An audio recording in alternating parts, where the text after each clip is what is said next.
الحمد لله رب العالمين، والصلاة والسلام على سيد الأنبياء والمرسلين أبي القاسم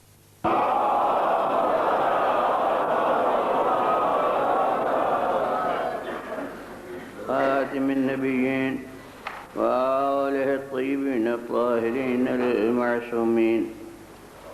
أما بعد، وقد قال الله سبحانه في كتابه المبين وهو أصدق الصادقين: إنا فتحنا لك فتحا مبينا. صلاة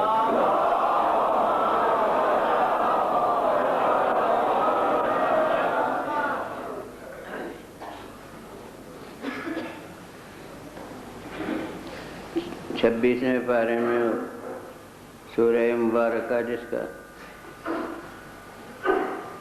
نام ہی پہلی آیت کی مناسبت سے سورہ فتح ہے.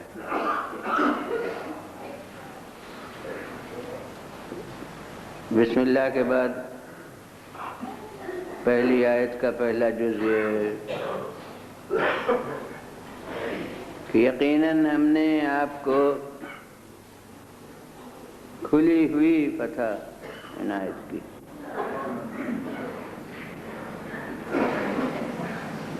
جب ہم فتح اور شکست کا نام سنیں تو فوراً ذہن جنگ کی طرف جاتا ہے.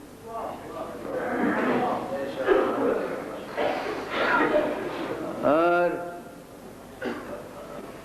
اب چونکہ پیغمبر خدا صلی اللہ علیہ وسلم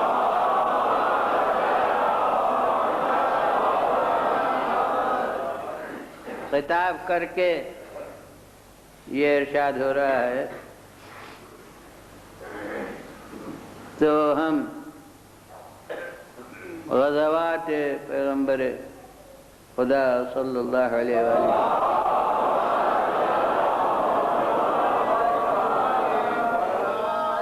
دیکھنے لگیں گے کہ کون سا ایسا اہم غزوہ اور بڑی جنگ ایسی ہے کہ جس کی فتح کو خالق نے یوں ارشاد فرمایا ہے کہ ہم نے آپ کو کھلی ہوئی فتح عنایت کی.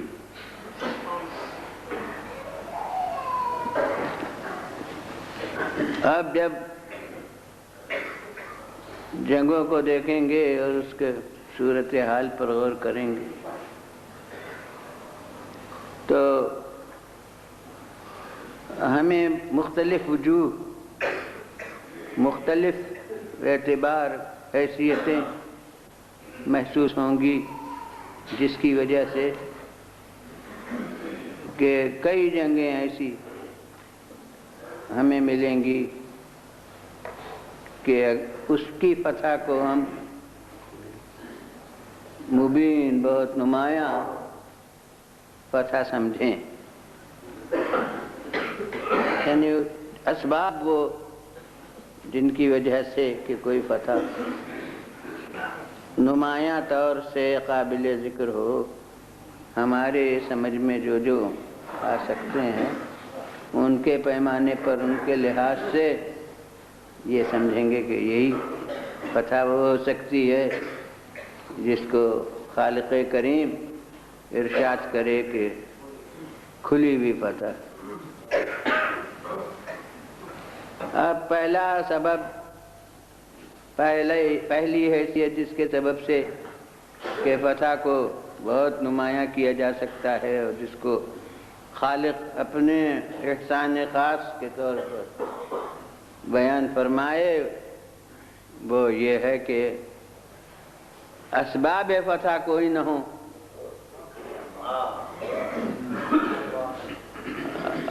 اور اسباب فتح وابستہ ہوتے ہیں سامان جنگ سے. جب سامان جنگ کوئی نہیں تو اس کے معنی ہے کہ اسباب فتح کوئی نہیں.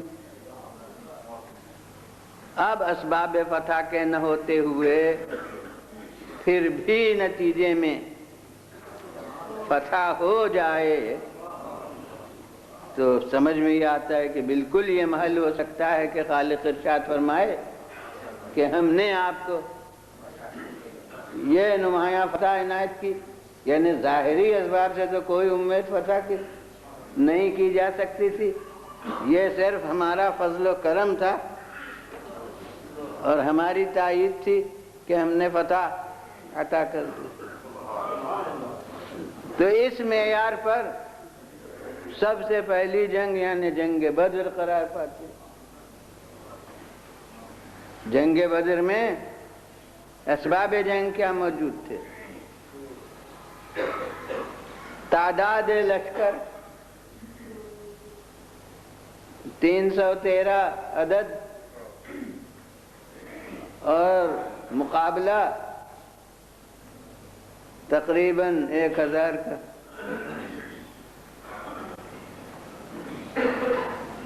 اور یہ 313 ان میں اسلحہ جنگ کتنے؟ صرف 13 عدد تلواریں۔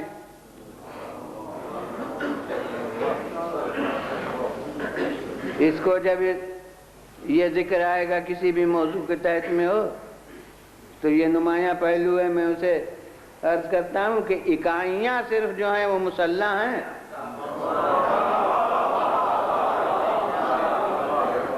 اور سینکڑے جتنے ہیں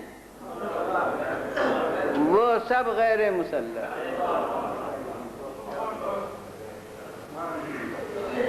جو نہتے کا ہتھیار ہو سکتا ہے، کسی کے ہاتھ میں شاخ خرما ہے، کسی کے ہاتھ میں ایک لکڑی ہے، جو جس کو بنا، اور باقی صرف 13 آدمی ہیں کہ جن کے پاس تلواریں، اور پوری فوج میں 13 عدد گھوڑے ہیں۔ میدان جنگ کی سواری عرب میں گھوڑا تھا، زمانہ امن کی سواری اونٹ تھا۔ تو اونٹ ہوں گے، لیکن یہ کہ گھوڑے پوری فوج میں صرف 2 عدد گھوڑے، میں نے شاید ابھی بھولے 13 کہہ دی، 13 تو تلواریں تھیں، صرف 2 عدد گھوڑے۔ تو یہ کوئی سامان جنگ ہوتا ہے؟ اور وہ تو جنگ ہو گئی اور نتیجے میں فتح ہوئی، اس لیے اسے فوج اسلام کہہ لیجئے، ورنہ ایسی جماعت کوئی فوج کہلاتی ہے؟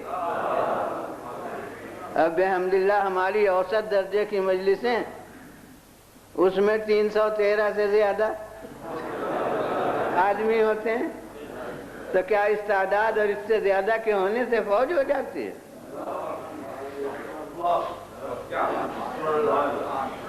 اسلامی جماعت کہہ لیجئے، وہ کسی انجمن کا یہ نام نہیں ہے،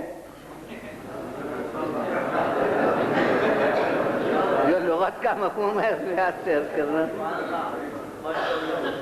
کہ یہ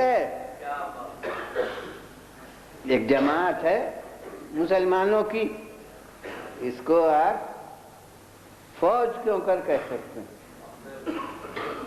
تو اب جس کے پاس یہ سامان ہو ادھر 1000 مکمل طور سے مسلح، اب امید فتح کوئی ہو سکتی ہے؟ اب اس کے باوجود بھی فتح ہو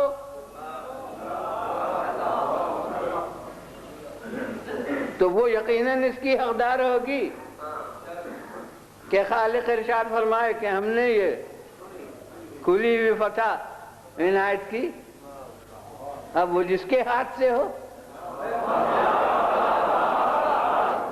اور قرآن مجید نے کہا کہ اس میں اس جنگ میں فرشتے بھی بھیجے گئے تھے، اور وہ فرشتے فقط یوں ہی تسلی کے لیے نہیں آئے تھے، بلکہ جنگ کرنے آئے تھے اور جنگ کی انہوں نے،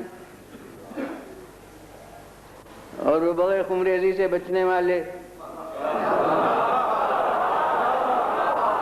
ایسی کی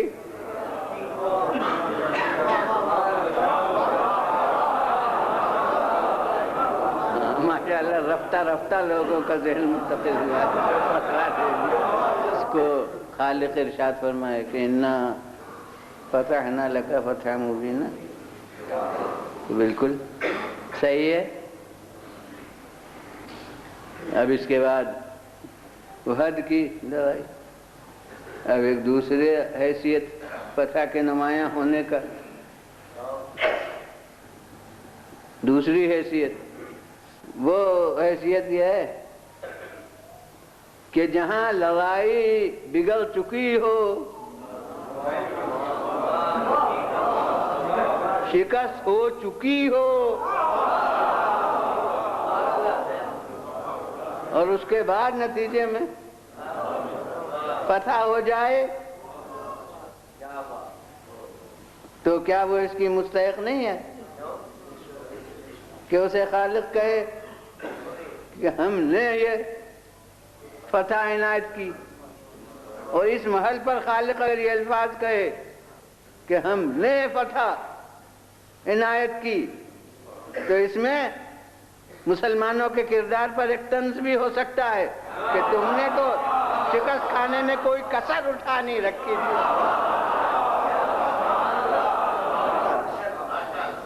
عطا کیے اور آگے بڑھیے، جو ترتیب تاریخی اس لحاظ سے عرض کر رہا ہوں، غزوات بڑے بڑے اہم جو ہیں، تو وہ اس کے بعد ہے جنگ خندق۔ تو جنگ خندق میں تو بس وہ ایک جنگ ہے 10 بدست والی، یعنی یہ حقیقت ہے تاریخی کہ اتنی بڑی لڑائی، لیکن اس میں اور کوئی جنگ ہوئی ہی نہیں ہے، صرف وہ دو پہلوانوں کی، بکل ایمان و کل کفر، ارادی دو فردوں کی جنگ ہے، جس کو جنگ کہتے ہیں آپ۔ تو اب یہ جب خالق نے اسے اب اس حیثیت سے دیکھیے کہ وہ سورما جسے خالق نے کل کفر کہہ دیا، اب جب اسے شکست ہوئی تو اس کے معنی یہ ہے کہ مکمل شکست ہو گئی، اور یہ واقعہ ہے کہ وہ دنیا کفر سے یہ سب لڑائیاں ہو رہی تھیں، اس دنیا کفر سے اس جنگ خندق کے بعد پھر کوئی مقابلہ نہیں ہوا، یعنی وہ مکے کے مشرکین سے۔ اس کے معنی ہے کہ وہ مکمل شکست کھا گئے اس میدان میں، کیونکہ یہ آخری کوشش تھی ان کی کہ ہم تنہا تو سربر نہیں ہو سکتے، جتنے ہمارے ہم خیال ہیں مخالفت اسلام میں، سب کو اپنے ساتھ لے کے مقابلہ کریں، یہ آخری کوشش تھی، اور اسی لیے اس کا نام ہے جنگ احزاب۔ احزاب حزب کی جمع ہے، حزب کے معنی پارٹی کے ہیں، تو اس لیے آج کل کی زبان میں جنگ احزاب کا ترجمہ ہوا آل پارٹیز جنگ۔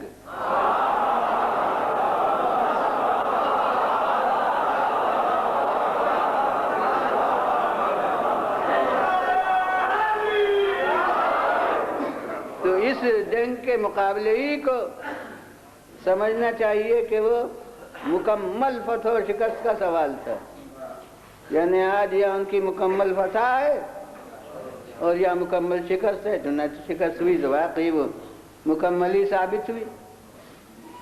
تو اس محل پر خالق کریم فرمائے کہ انا فتحنا لک فتح مبینہ، ہم نے آپ کو کھلی ہوئی فتح عنایت کی، مختتم فتح ہے یہ، تو اسے فتح مبین کہے۔ اچھا اور آگے بڑھ چلیے، اب اس کے بعد خیبر ہے. تو جنگ خیبر میں تو پیغمبر نے اس نتیجہ جنگ کو فتح کہا ہے. ارشاد پیغمبر میں لفظ فتح موجود ہے. وہی حدیث رایت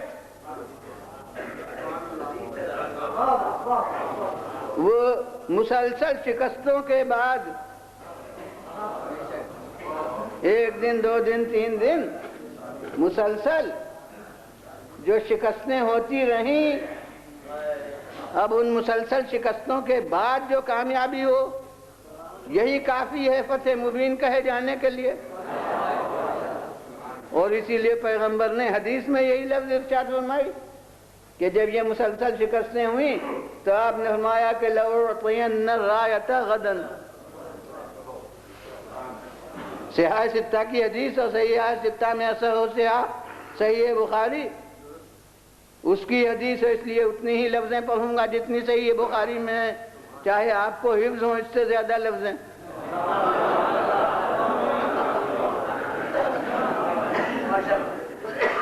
وہ لفظیں جو صحیح بخاری میں ہیں، جو نہ معلوم کتنے درایت اور روایت اور مصلحت کے چھاجوں میں چھن کے حدیث آئی.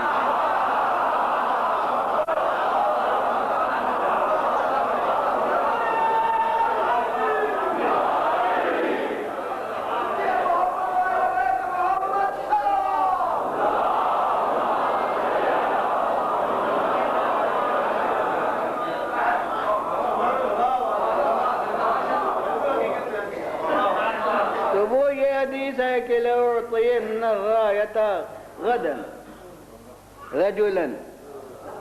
یہاں تک تو آپ ہی کے حفظ والے الفاظ ہیں. لَأُعْطِيَنَّ الرَّايَةَ غَدًا رَجُلًا يُحِبُّ اللَّهَ وَرَسُولَهُ وَيُحِبُّهُ اللَّهُ وَرَسُولُهُ يَفْتَحُ اللَّهُ عَلَى يَدَيْهِ. کل میں اسے علم دوں گا. عموماً زیادہ زور صرف کیا جاتا ہے بعض کے الفاظ پر، جو بعض میں نے نہیں بھی پڑھے اور نہ آخر تک پڑھوں گا، وہ یاد ہے آپ کو، تو زور اس پر دیا جاتا ہے. لیکن مجھے تاریخ خمیس دیار بکری میں ایک حقیقت کا انکشاف ہوا جو میں نے تاریخ اسلام میں لکھی. تو وہ یہ ہے، وہ عام کتابوں میں نہیں ہے، نہ عام طور سے اس کا ذکر ہوتا ہے. وہ یہ کہ اس جنگ خیبر میں جو ہمیشہ جنگ کرنے والی ہستی تھی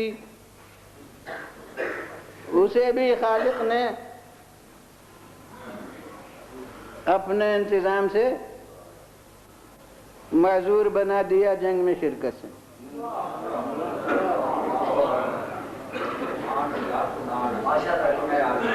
وہی آشوب چشم. اور جو ہستی جنگ کی ذمہ دار فرد تھی یعنی پیغمبر خدا صلی اللہ علیہ وسلم،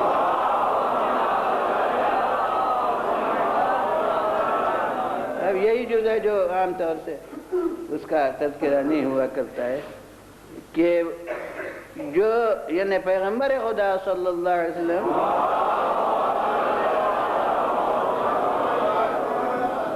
حدود خیبر میں پہنچتے ہی حضرت کو درد شقیقہ کی تکلیف اتنی پیدا ہوئی سخت کہ کئی دن تک حضرت خیمے سے باہر تشریف نہیں لائے.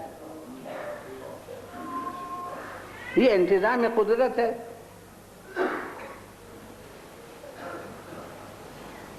ہر ایک سے میں پوچھتا ہوں اور پوچھنے کا حق رکھتا ہوں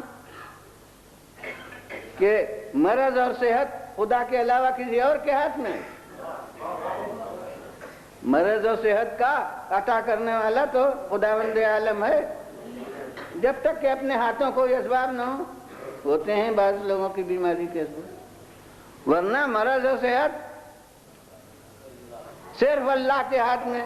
قرآن مجید میں کہ اذا مرضت فهو یشفین، جب وہ بیمار ہوتا، سورہ نجم میں ہے کہ وہ مجھے بیمار ڈالتا ہے اور وہ مجھے صحت دیتا ہے۔ تو مرض و صحت اس کے ہاتھ میں، اور رسول کے علم غیب میں بحث ہوا کرے۔ مجھے معلوم ہے کہ بڑی بڑی بحثیں ہیں، مناظرے تک ہوتے ہیں عالم اسلام میں اس بحث پر۔ تو رسول کے علم غیب میں سب بحث ہے، اللہ سبحانہ کے علم غیب میں تو بحث نہیں ہے۔ تو میں کہتا ہوں کہ مرض اور صحت اس کے ہاتھ میں، اور وہ جب بیمار ڈالا ہے تب نہیں جانتا تھا کہ ہمیں پھر اسے صحت دینا پڑے گی۔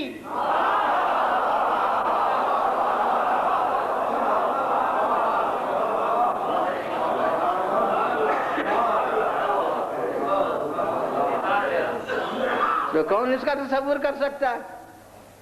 تو پھر ماننا پڑے گا کہ بیمار ڈالنا کسی مصلحت سے تھا، کیونکہ رسول پر عام طور سے لوگ یہ اعتراض کرتے تھے کہ ہر جگہ ایک ہی کو آگے بڑھاتے ہیں۔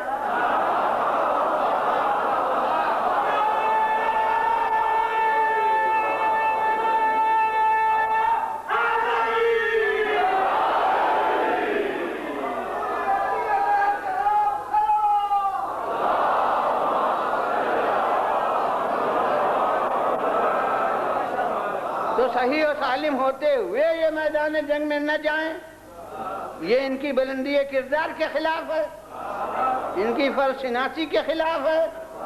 لہذا ضرورت ہے کہ وہ بیمار ڈالے تاکہ ان کی بلندی کردار پر حرف نہ آئے۔ تو اس لیے وہ ضرورت سمجھتا ہے کہ انہیں بیمار ڈالے، میدان خالی چھوڑ دے، تاکہ تالے آزماؤں کو قسمت آزمائی کا موقع ملے۔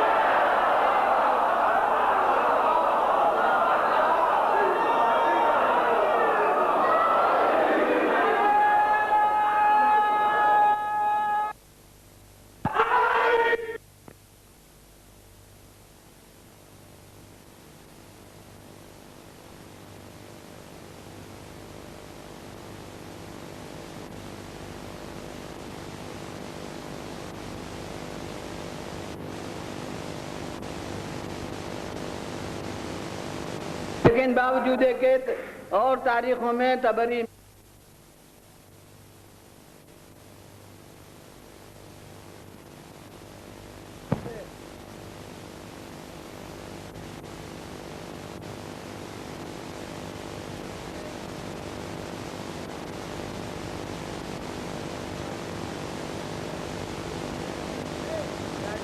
بکری بھی کہلاتی ہے، اس تاریخ میں یہ واقعہ ہے، مگر میرا ضمیر اسے قبول کرتا ہے۔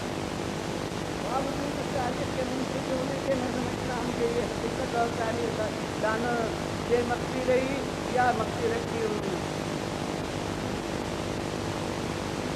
تو اس میں کیا راز مضمر ہے؟ جس مصلحت سے ان کو بیمار ڈالا، اسی مصلحت سے ان کو درد شقیقہ میں ایسا مبتلا کیا کہ گھر سے باہر نہ آئیں، ورنہ یہ علم ایسوں کو دیں جس کا وہ نتیجہ ہو۔ تو ذمہ دار شکست یہ ہے، اسے اپنے نبی کے دامن کردار کو بھی بچانا ہے، اپنے ولی کے بھی دامن کردار۔ لہذا پیغمبر خدا صلی اللہ علیہ وسلم ابھی پورے طور سے قیام بھی نہیں ہونے پایا تھا کہ ایسے تکلیف میں مبتلا ہوئے کہ حضرت خیمے سے برآمد نہیں ہوئے۔ یعنی بالکل میدان خالی ہو گیا.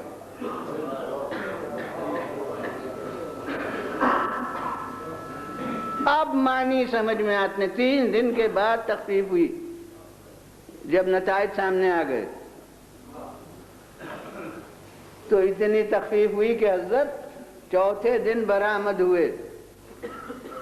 اور اب برآمد ہوئے تو صورتحال معلوم کی تو معلوم ہوا کہ وہ اس دوران میں تو ماشاء اللہ جہاد ہونے لگے. دیکھیے بغیر اذن معصوم جہاد ہے تو یہ انجام ہوا.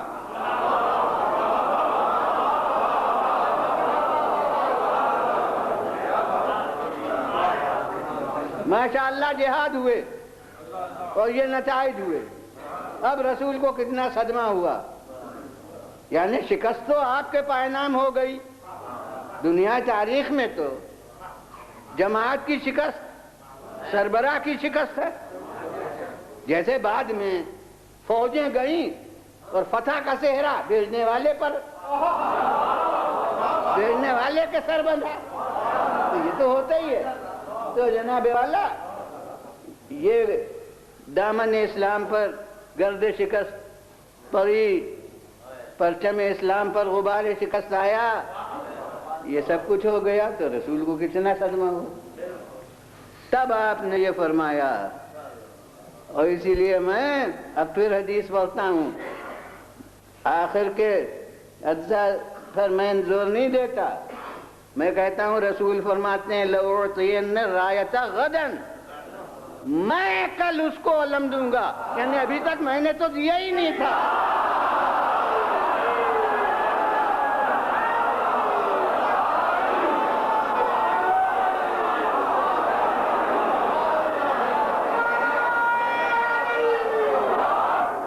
اس کو اس وقت تشریح کرنا نہیں ہے کیونکہ پھر اصل میرا موضوع رہ جائے گا, اور اس کے بعد آخر کے جز کو بس نمایاں کروں گا ابتدا کو, اور کہ آخر میں فرمایا اسے دوں گا. اب الفاظ بخاری کے معنی ہے کہ اسے دوں گا جسے اللہ اور رسول دوست رکھتا ہے, اور وہ اللہ اور رسول کو دوست رکھتا ہے.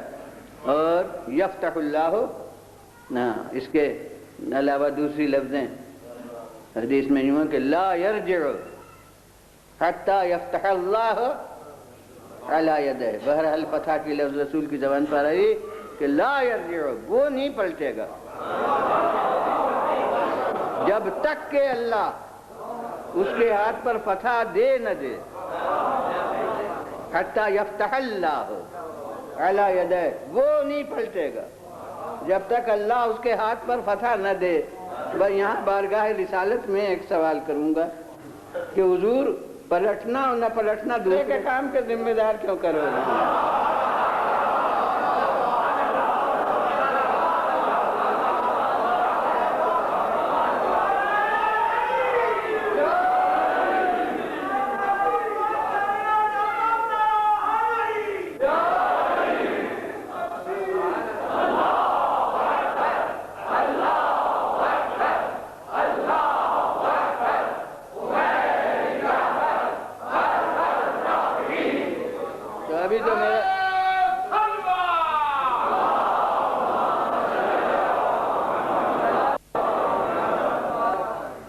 ابھی تو میرا سوال ہی ہے جو حقیقت میں محل کے لحاظ سے غلط ہے, مگر اس سے بحمد اللہ آپ لوگ محسوس ہو گئے.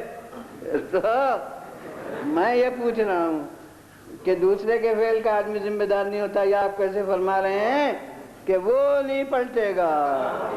اب رسول کا جواب, میرا دل اس جواب کی روایت کر رہا ہے کہ جیسے میں نے اور پیغمبر نے جواب دیا کہ خاموش رہے, بے شک دوسرے کے فعل کا ذمہ دار نہیں ہو سکتا, مگر کیا اپنے نفس کے فعل کا بھی.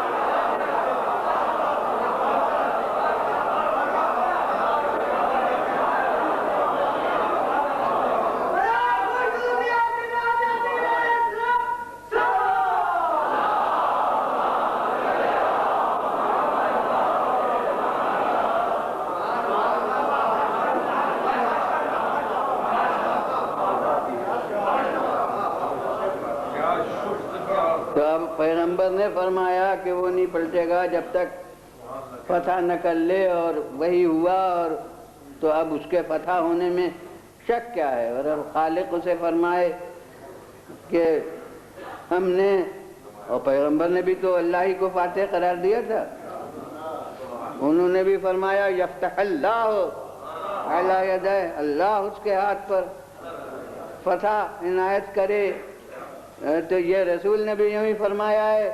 تو اگر اللہ کہے کہ ہم نے یہ فتح آپ کو دی ہے تو غلط کیا ہے؟ معلوم ہوتا ہے ہر جنگ میں نے کہا ہاں یہ بھی صحیح ہے، یہ بھی صحیح ہے، یعنی ہر جنگ ایسی ہے کہ اگر اسے کہا جائے کہ یہاں یہ آیت اتری تو بالکل چشمہ ہے، بالکل صحیح ہے، مگر اب اسے کیا کیا جائے کہ نہ یہ آیت جنگ بدر کے بعد اتری ہے، نہ یہ جنگ احد کے بعد اتری ہے، نہ یہ جنگ خندق کے بعد اتری ہے، نہ یہ جنگ خیبر کے بعد اتری ہے، کسی اس جنگ کے بعد یہ نہیں اتری ہے، یہ آیت صلح حدیبیہ کے موقع پر اتری جسے دنیا شکست سمجھ رہی تھی۔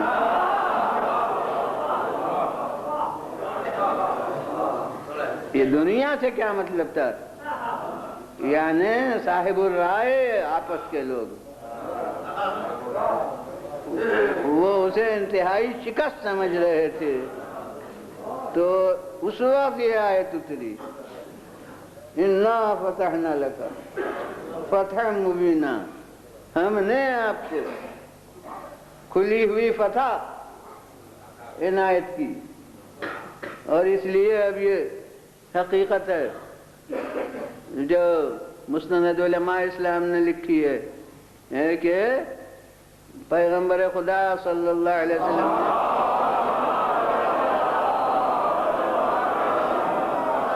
جب یہ سورہ اترا اور اس کی پہلی آیت یہ، تو جو افراد اس وقت بہت چڑھ کے آیا کہ پیغمبر سے مضطربانہ سوال کر رہے تھے جو صحاح میں درج ہیں، تو انہی کو بلا کے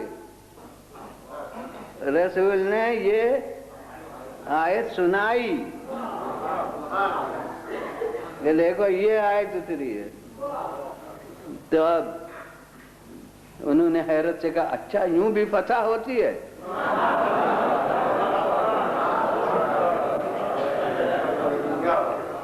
حیرت سے یہ الفاظ ان کے آتے ہیں کہ ہاکذا یکون فتح، یوں فتح ہوتی ہے؟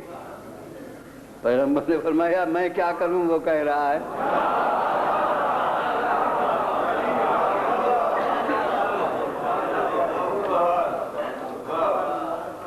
اور اسے میں مشترک مجموع میں، وہاں کے مشترک مجموع میں، اور وہاں جو مشترک مجموعے کے معنی ہیں وہ صاحب سب سمجھ سکتے ہیں کہ اس میں کہتا ہوں کہ اب دنیا اس حقیقت کو سمجھے کہ قرآن میدان جنگ کی فتح کو فتح مبین نہیں کہتا، میدان امن کی فتح کو فتح مبین۔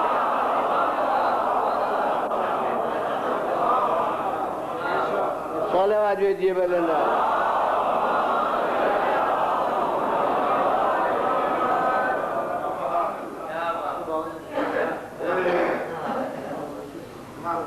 اور وہ ایسے شرائط پر مصالحت جسے سب سمجھ رہے تھے کہ پیغمبر خدا صلی اللہ علیہ وسلم نے دب کر سلو کر لی، اور اسے اس کے نتیجے کو خالق ارشاد فرما رہا ہے کہ ہم نے کھلی ہوئی فتح عنایت کی، جو بعد میں صرف قرآن کے دباؤ سے اب مجبوراً ماننا ہے مسلمانوں کو، ورنہ سمجھ میں تو جب پہلے نہیں آیا تو ایک دم سے کیا سمجھ میں اب آ جائے گا۔ مگر چونکہ اب رسول فرما رہے ہیں خدا نے کہا، تو اب عقیدہ رسالت بھی ہے، قرآن پر ایمان کا مظاہرہ بھی بغیر اس کے اسلام ہو نہیں سکتا، تو اب ماننا تو ہے چاہے جانے یا نہیں۔ کبھی جانتے ہیں مانتے نہیں، کبھی مانتے ہیں جانتے نہیں۔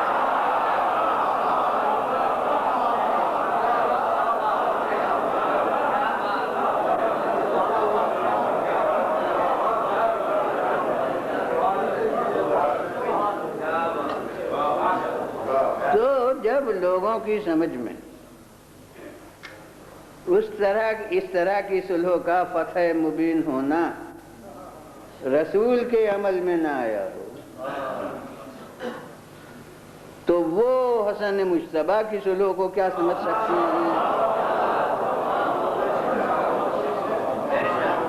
کہ حسن مجتبیٰ نے اس صلح کے ساتھ کیسی فتح حاصل کی۔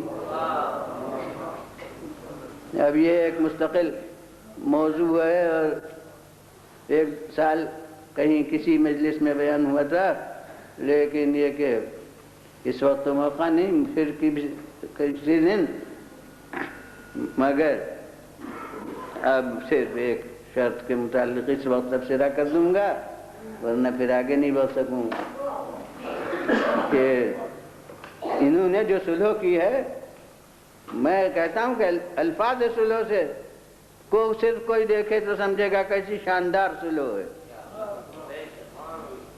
کہ پہلی شرط یہ ہے کہ امیر شام کو کتاب اور سنت کے مطابق عمل کرنا ہوگا۔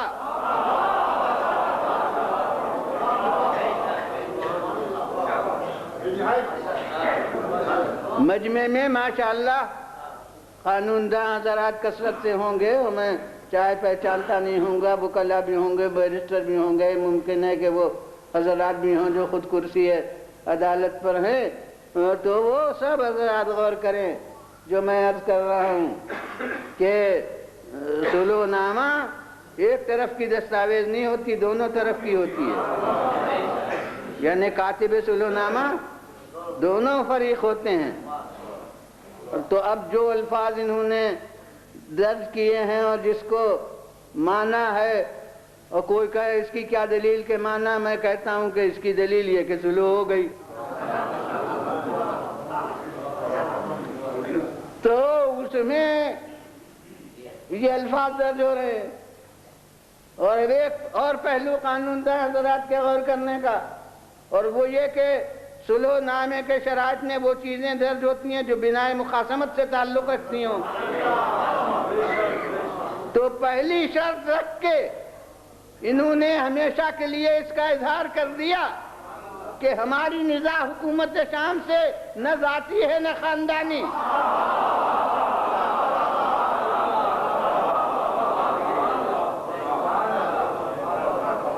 اب اگر کبھی جنگ بھی ہو جائے تو اسے خاندانی نہ کہنا۔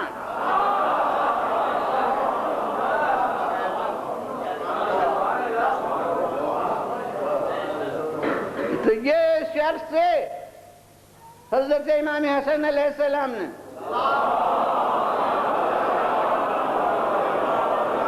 اس کو نمایاں کر دیا اور منوا لیا،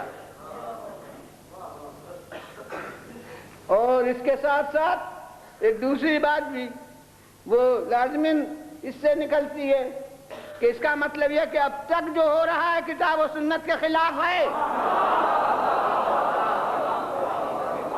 ورنہ حکومت شام کو انکار کر دینا چاہیے تھا کہ کیا اب تک ہم کتاب و سنت پر عمل نہیں کر رہے ہیں۔ ان کا شرط کو برقرار رکھنا اس کے معنی مان لینا کہ اب تک جو کچھ ہو رہا ہے کتاب و سنت کے خلاف ہے۔ اب کتنی کتابیں لکھی جائیں اس کے ثبوت میں کہ وہ تو سب کتاب و سنت کے مطابق تھا، لیکن اب خود صاحب معاملہ مان رہا ہے، تو دنیا کو کیا حق ہے اب اس کے خلاف تصور کرنے کا؟ صلوات بھیجیے بلندہ۔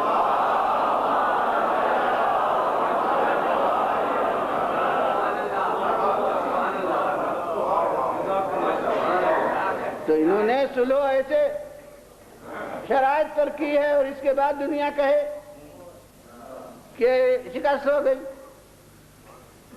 اور پھر جب دنیا کی سمجھ میں اس صلح والی فتح نہ آتی ہو اور اس صلح میں فتح اس کی سمجھ میں نہ آئے، تو بھلا کربلا میں اس کی سمجھ میں کیوں کر آ سکتا ہے؟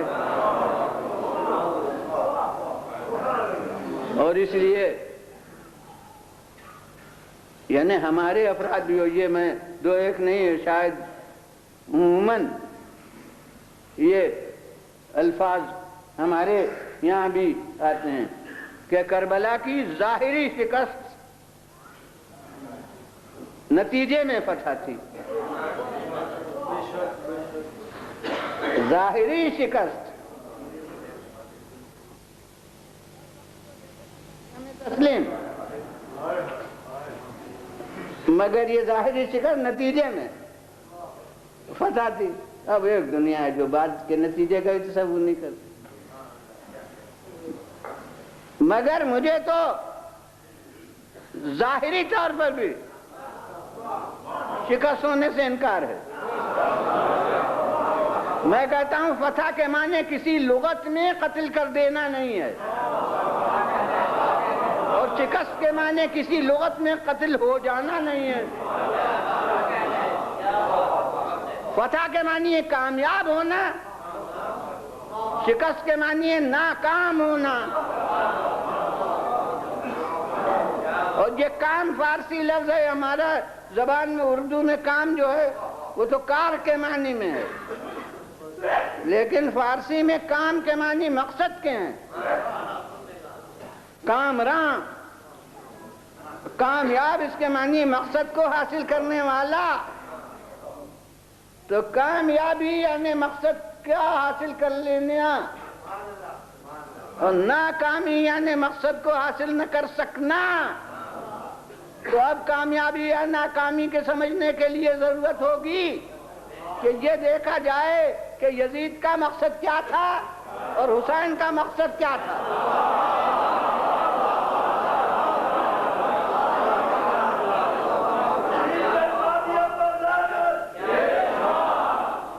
اب اسے مقصد کیا حاصل کر لینا، اور ناکامی یعنی مقصد کو حاصل نہ کر سکنا. تو اب کامیابی یا ناکامی کے سمجھنے کے لیے ضرورت ہوگی کہ یہ دیکھا جائے کہ یزید کا مقصد کیا تھا اور حسین کا مقصد کیا تھا.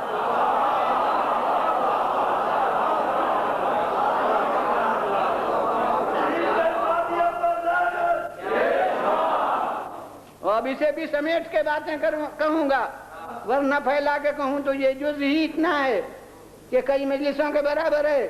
میں عرض کرتا ہوں کہ حسین اور یزید میں اگر یہ جنگ ہوتی کہ یزید ان کو مار ڈالنا چاہتا تھا اور یہ محفوظ رہنا چاہتے تھے تو بے شک وہ کامیاب ہوا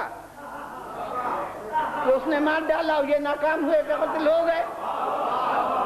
لیکن یہ جنگ کب تھی کہ وہ جان لینا چاہتا تھا اور یہ جان بچانا چاہتے تھے. اصل جنگ تو یہ تھی کہ وہ بیعت لینا چاہتا تھا اور یہ بیعت نہیں کرنا چاہتے تھے. اب اگر یزید بیعت لے لے تو کامیاب.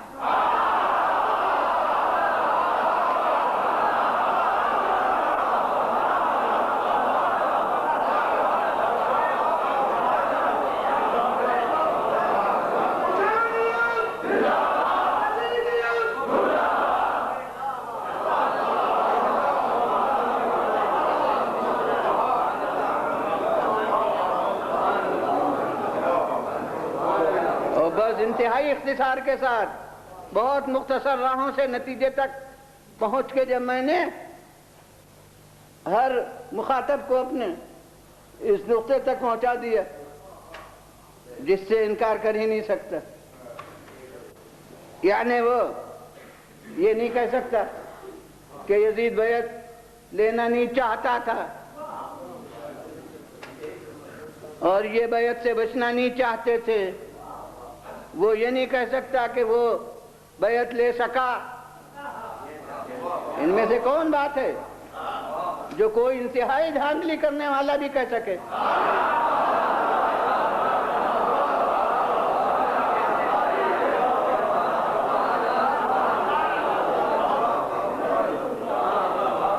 ان میں سے ہر بات اتنی بدیہی تاریخ کی حقیقت کہ جیسے دو دو کا مجموعہ چار، کہ جس سے پوچھا جائے یہی جواب، ویسے ہی ان سوالوں کا جواب کہ کسی بھی نقطۂ خیال کا ہو اسے یہ جواب تو دینا ضروری ہے کہ وہ بیعت اب یوں تو میرا مقصد ابھی حاصل ہو گیا، مگر اب ذرا سا آگے بڑھاؤں گا کہ اب اسے بھی دیکھنا چاہیے کہ وہ بیعت کیوں لینا چاہتا تھا اور یہ بیعت سے بچنا کیوں چاہتے تھے۔ اور یہیں ایک اور سوال کا جواب ہے کہ دنیا کہتی رہی اور اس وقت بڑے زور و شور سے کہہ رہی ہے، اور خصوصاً آپ کے آس پاس زیادہ زور سے کہا جا رہا ہے، ہم تو دور سے آواز سن رہے ہیں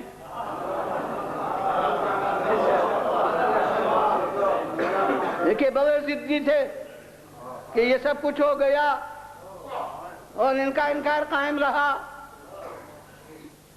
یہ کیوں آخر یہ اتنا غصہ ہے؟ احساس ہے کہ بیعت نہ کرنے سے ہمیں شکست ہوئی،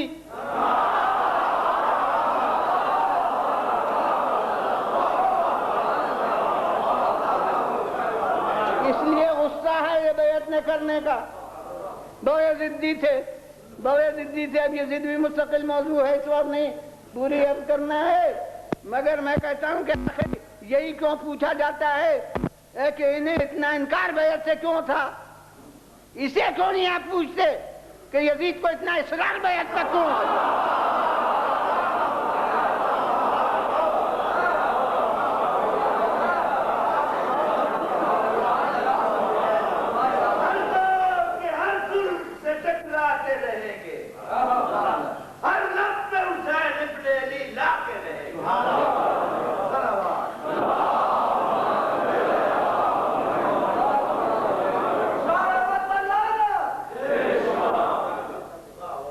آخر یزید کو اتنا اصرار کیوں تھا؟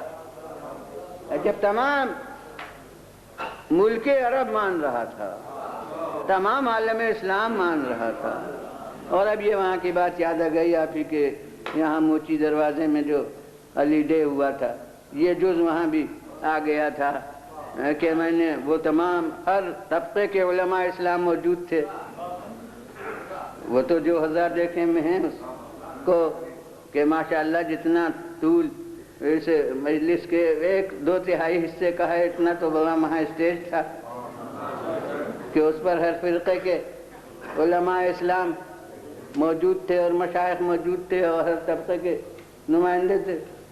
تو وہاں میں نے یہ جز کہا تھا، وہ ایک اور پس منظر میں کہا تھا کہ اس وقت کے مسلمانوں کو تعجب ہوگا کہ یزید ایسے شخص کو اس وقت تمام عالم اسلام مان رہا تھا، تو انہیں شک ہوگا اس کے صحت میں۔ تو میں کہتا ہوں اس کا بدیہی ثبوت یہ ہے کہ اگر سب نہ مان رہے ہوتے تو تاریخ نے شمار کر کے کیوں بتایا ہوتا کہ کئی نے نہیں مانا؟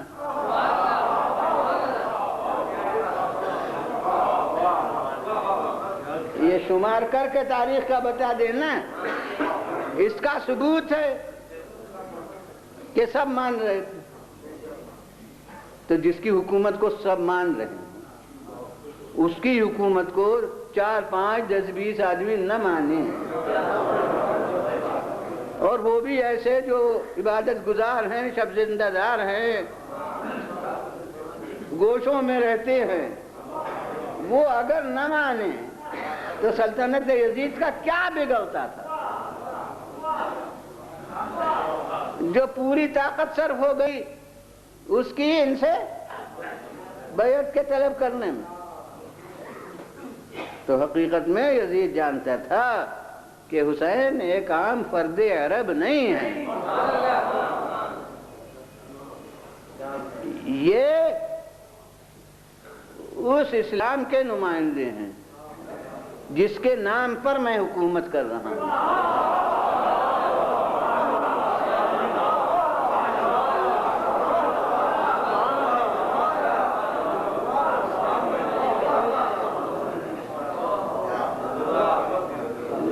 لہذا اور میرے افعال کھلم کھلا نظام اسلامی کے خلاف ہیں، تو ابھی ہوا چلی ہوئی ہے مگر کیا مانے اقتدار کا شکنجہ ڈھیلا ہو اور حسین کا الگ رہنا، یہ پھر بہت سے مسلمانوں کے لیے مرکز توجہ بن جائے۔ تو جب تک حسین نے بیعت نہیں کی ہے اس وقت تک سلطنت کی راہ میں شریعت کا محاذ قائم ہے، اور جس دن حسین بیعت کر لیں تو ہمیشہ کے لیے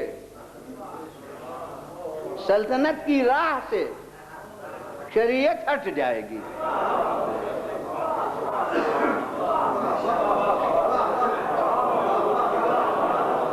اس لیے پوری طاقت صرف ہو رہی تھی حسین سے بیعت لینے پر۔ اب یہ تو بہت سمجھدار مجمع ہے، بہت کم سمجھدار مجمع ہو یا نہ سمجھ ہو تو میں اس سے بھی یہ سوال کرنے کا حق رکھتا ہوں، اتنا تو وہ بھی سمجھ ہی لے گا کہ میں کہتا ہوں کہ یزید حسین کو سمجھتا کہ یہ کون ہے اور حسین اپنے کو نہ جانتے کہ میں کون ہوں۔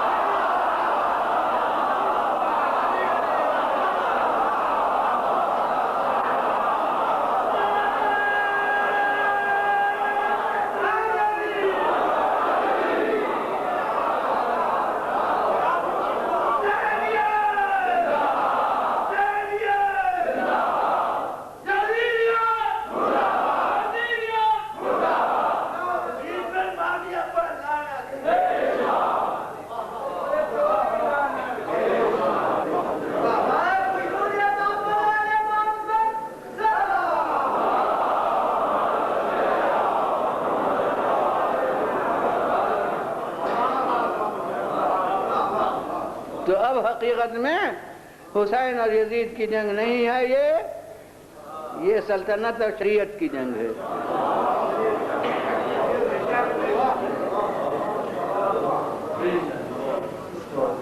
اب اگر اس کے بعد شریعت نے سر جھکا دیا ہو ہمیشہ کے لیے سلطنت کے سامنے تو یزید کو فتح ہوئی،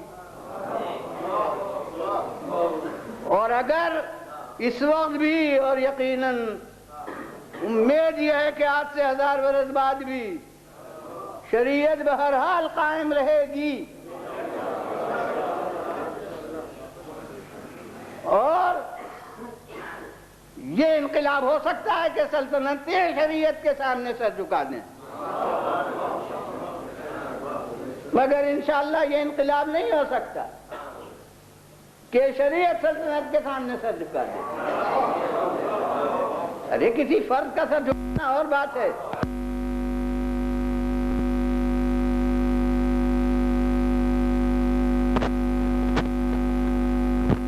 ہر فرد کو نمائندے شریعت مکمل نہیں ہے،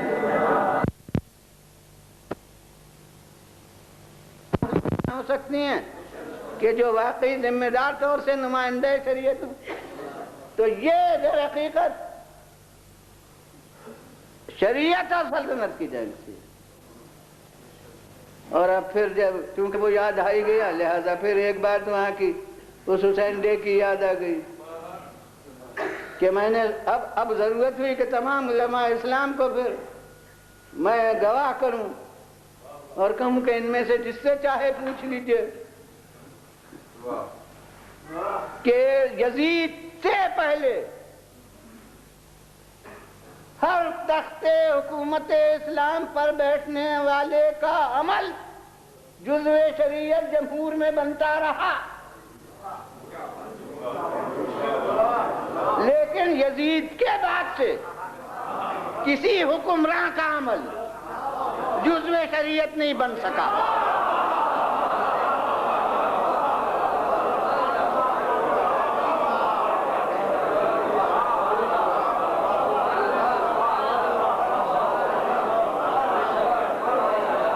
اس کے معنی یہ ہے کہ حسین نے صرف اس یزید کے مقابلے میں فتح نہیں حاصل کی جو ایک خاص باپ کا بیٹا اور ایک خاص دادا کا پوتا تھا اور ایک خاص ملک کے تخت سلطنت پر بیٹھا تھا، بلکہ حسین نے جو فتح حاصل کی ہے وہ قیامت تک کے ہر یزید کے مقابلے میں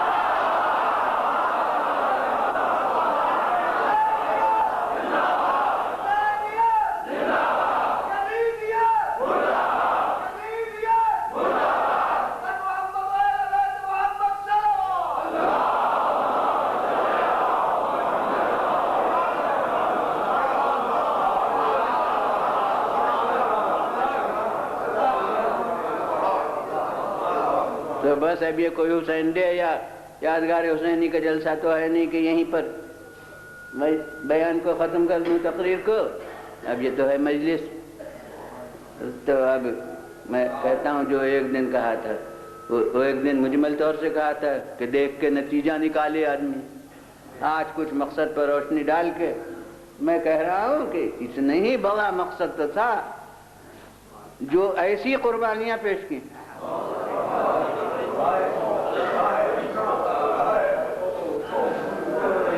کسی معمولی مقصد کی خاطر یہ قربانیاں تھوڑی پیش کی جا سکتی ہیں. اور اسی لیے مصائب میں تو وہی لفظیں بھی کہوں گا جو اس دن کہیں تھی کہ علی اکبر کی جوانی ایسی نہ تھی کہ کسی معمولی مقصد کی خاطر دے دیجیے. عباس کا شباب ایسا نہ تھا کہ کسی معمولی مقصد کی خاطر دے دیا جائے. عاصم ایسے یتیم بھتیجے کی کم سن صورت اور زندگی وہ ایسی نہ تھی کہ کسی معمولی مقصد کی خاطر دے دی. اور ارباب عزا سب سے آخر میں جو کہنا ہے وہ کہہ دوں کہ زینب کی چادر ایسی نہ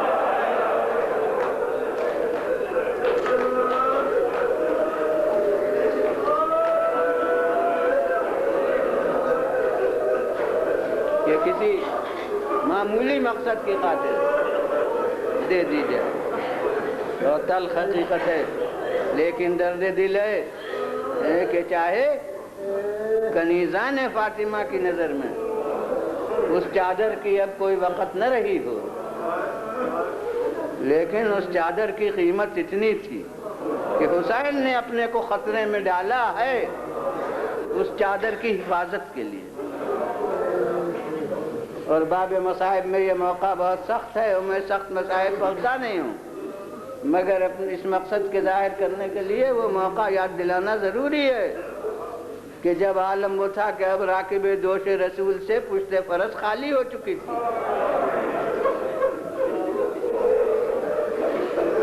مولا اب زمین گرم پر تھے اور زخموں سے ایسے نڈھال تھے کہ فوج والوں میں اختلاف تھا کہ روح جسم میں ہے یا روح مفارقت کر چکی. تو امام کے ذہن کو سمجھے ہوئے دشمن تک جو تھے انہوں نے یہ کہا کہ ہم بتا دیں ایک ترکیب کہ گھوڑوں کا رخ خیموں کی طرف کر دیا جائے. اگر زندہ ہیں تو برداشت نہیں کر سکیں گے.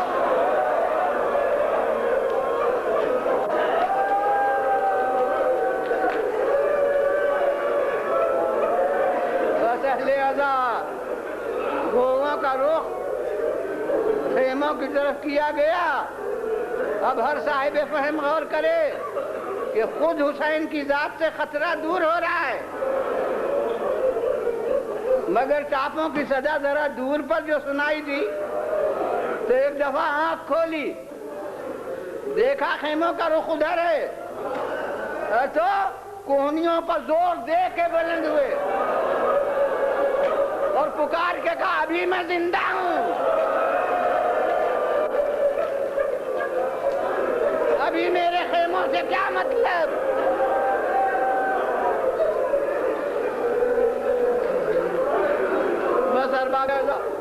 اب اسی محل کے اوپر کہ آپ کے یہاں بہت محبوب شبیہ ہے, بڑی عقیدت مندی سے ہے, ذوالجناح کی شبیہ, جیسے گھوڑے کی شبیہ کہتے ہیں تو ذوالجناح کی شبیہ. ارے کہاں کا شرک اور کہاں کی بدعت. یہ تو کچھ یادیں ہیں، اور بخدا ہم نے فقط انسانوں کی یاد نہیں قائم کی ہے، بلکہ حیوان بھی اگر ہمارے مولا کے کام آیا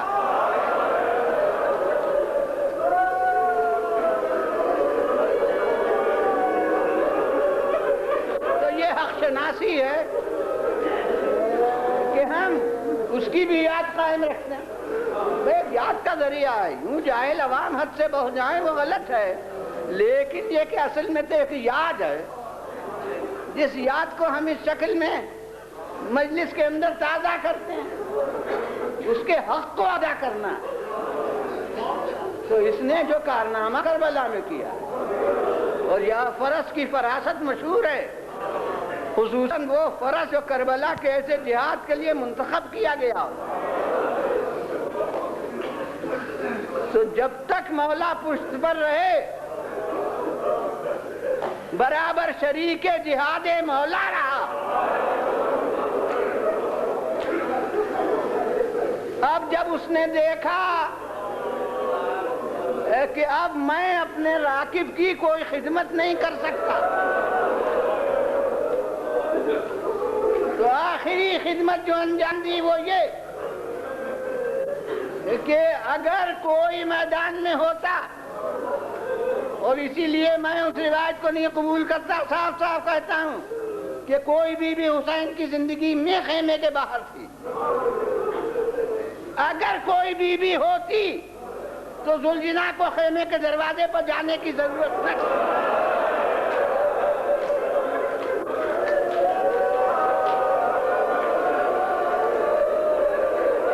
بیویاں تو جہاں حسین بٹھا گئے وہاں بیٹھی تھی. بس آخری کام یہ جو کیا کہ ادھر دیکھا ادھر دیکھا، کوئی تو نظر نہ آیا، تو پیشانی خون حسین سے رنگین کی، اور اب سیدھا در خیمہ پر گیا، اور بس دو جملے اسی بختم ایک آواز بلند کی. آپ سنا کرتے مگر نتیجہ نہیں نکالتے. خیمے کے دروازے پر بھی کوئی بوا نہیں آیا، سکینہ خیمے کے دروازے پر آئی، دیکھا آگے گٹی ہوئی ہے، دین ڈھلا ہوا ہے، تیر پیوست ہے، سمجھ گئی خیمے کے اندر یارے میرے بابا شہید.